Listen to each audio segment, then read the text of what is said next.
פרחים מבקבוקים, דשא סינתטיים, פרחים משקיות. אומנות ואקולוגיה, חינוך להגנת הסביבה, מחזור ויצירה, חוברים יחד במיזם מיוחד במינו של מוזיאון פתח תקווה לאומנות, מנהל החינוך והאגף לחינוך סביבתי. קשה להאמין, אבל האומנית הגר פלצ'ר מבססת את יצירותיה המרהיבות בעיקר על שקיות ניילון. כך, בהשראת יצירותיה של פלצ'ר ובהתגייסותם המיידית של בתי הספר בעיר לפרויקט, נולדה בפתח תקווה הגינה הקסומה.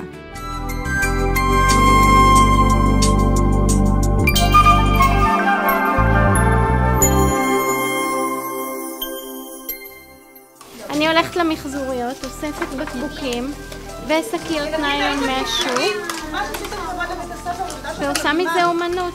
אם זה לא מתכלה בכל מקרה ונשאר על כדור הארץ, אז למה לא לעשות מזה אומנות?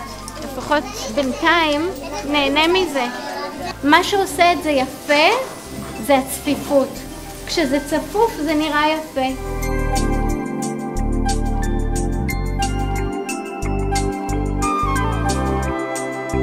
אנחנו עושים עבודה ואנחנו רוצים להראות את זה בפארק הגדול לכולם בשביל לשמור על הטבע.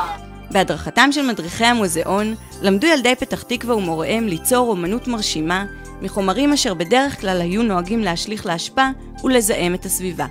נעשה משהו שקשור לכוח של כולנו ביחד לעשות ולשנות דברים. כל ילד עושה את הגינה הקטנה שלו, ואם מחברים אחד ועוד אחד ועוד אחד, מה יוצא בסוף? ענקית. אתם לא תאמינו כמה ענקית היא תהיה.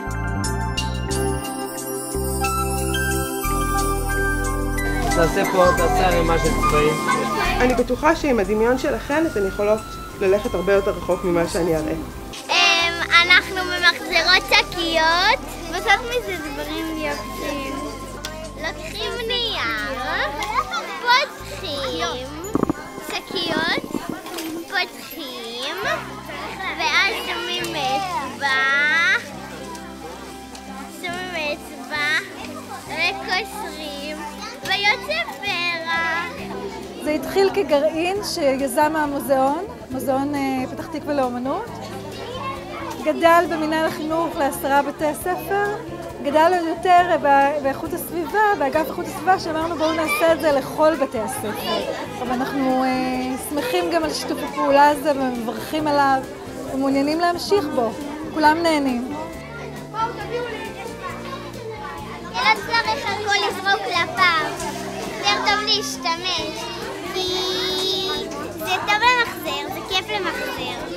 הפעילות הקהילתית של המוזיאון היא פעילות מאוד חשובה. אנחנו עובדים הרבה מאוד בשיתוף עם קהילות שונות, גם תלמידים, גם משפחות וגם אנשים מבוגרים, ואנחנו מאמינים שזה חלק מהעשייה שלנו, שזה באמת מוזיאון מוביל בדגש שלו גם על פעילות קהילתית. אנחנו עושים גינה אקולוגית, להגביר את המודעות שיש הרבה זבל, וזה מאוד נחמד וזה יעלה את המודעות בטוח. אני חושבת שזה מיזם חדשני, מיוחד, ומשתף הורים, ילדים, קהילה שלמה, מעולה.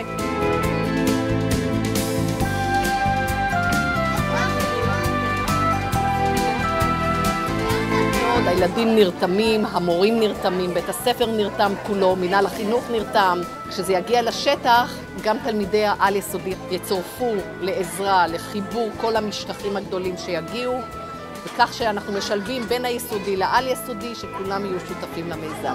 הכנתי פה דשא וגם הכנתי פה פרחים, כאילו שזה גינה אמיתית, ואני אכין עוד רשת כי אני עכשיו כבר כמעט ומסיימת. יש לכם עוד חוטים? לא. את רוצה גם את זה? יש כאן פרויקט קהילתי גדול. לוקחת את כל תלמידי בתי הספר היסודיים בפתח תקווה, כל אחד עושה חלק קטן בגינה ענקית. ביחד הולכים ומרכיבים גינה שלא הייתה כמוה בפתח תקווה, מחומרים ממוחזרים, דרך כל התהליך החינוכי הזה, פרויקט מדהים, איכותי מאין כמוהו.